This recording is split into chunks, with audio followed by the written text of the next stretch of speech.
یەکێتی زانایان و لیژنەی فتووا لە هەرێمی کوردستان مەراسیمێکی تایبەتیان بە ناساندنی کتێبی فتوواکانی ئەنجومەنی فتووا دەرکرد.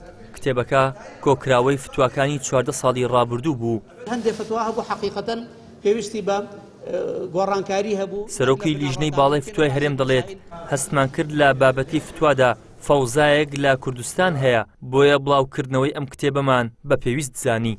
هەستمان کرد بەوەی کە فەوزایەک هەیە لە کوردستانە کە بەداخەوە بەواستەی هەندێک فتاوا کە بازێکی فتاوای سیاسیە و بازێ فتاوای قبلیە و بازێ فتاوای حیزبیە و بازێ فتاوای ئایدۆلۆژیایەکی سیر و سەمەر نامۆ بە کولتوری ئیسلام و بە شریعەتی پیرۆزی ئیسلام و بە کولتوری کوردەواری خۆشمان خەریب و غەزوی وڵاتی کوردستانی دەکرد و بە حتا وای لێ هات کە هەندێک فتوا دەرەچوو کە بە ئیسلام ئێمە لە ناوبەرن. بەشێک لە مامۆستایان و ئامادەبوانی مەراسیمەکە جەخت دەکەنەوە پێویستە لیژنەی باڵای فتووا قسەی جددی لەو بابەتانەشدا هەبێت کە پەیوەستن بە ژیان و گوزەرانی خەڵک. بە جۆرێک لیژنەی فتووا نابێت پێشنیاز بکات، بەڵکو دەبێت دەسەڵات پابند بکات. هەرێمی کوردستانیش دوور نییە لەوانە لە بۆ پڕی لە زانایان و هەرێمی کوردستان خاوەنی کیان و کابینەی خۆیتی دەستخۆشی لە مامۆستایان و زانایان و لیژنەی فتووا دەکەم.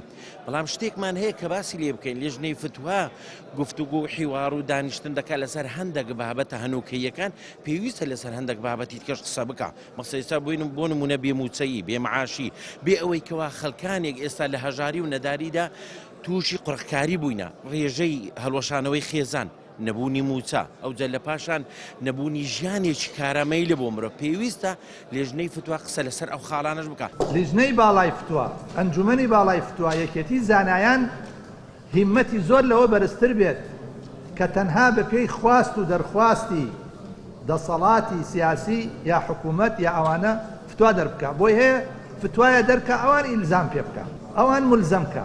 حتا لە بەشێ لە فتوواکان هەبێ ئەڵێم داوا ئەکەم، لیژنەی فتووا نابێ داوا بکە، ئەبێ ئیلزامی بکە، نابێ بڵێ داوا ئەکەین. ئەگەر لیژنەی فتووا هەبێ کەس بۆی نییە لە تۆڕە کۆمەڵایەتیەکانە بە کەیفی خۆی فتووا بە. لیژنەی فتووا هەبێ کۆتایی بە فەوزای فتووا بێنێ بە شێوەیەکی عەمەلی. بواری فتووا و زانستی شەرعی یەکێکە لە بوارە هەستیار و پڕبایەخەکان کە لە هەر وڵاتێکدا سیستەمی ئاینداری و ژیانی کۆمەڵایەتی تەنانەت سیاسیش ڕێک دەخات. لە هەرێمی کوردستان ئەوەی تێبینی دەکرێت فتووا زیاتر لە بواری ژیانی کۆمەڵایەتی و مامەڵەی ئابووریدایە، لە کاتێکدا سیاست و بەڕێوەبردنیش کایەیەکی دیکەی زۆر گرینگە کە بە پێویست دەزاندرێ فتووا و بنەماکانی ئاینداری لەوێشدا ڕەنگ بداتەوە لە پێناو ڕێگری لە ستەم و نادادی. ئیدریس محەممەد، کەناڵی ئاسمانی پەیام، هەولێر.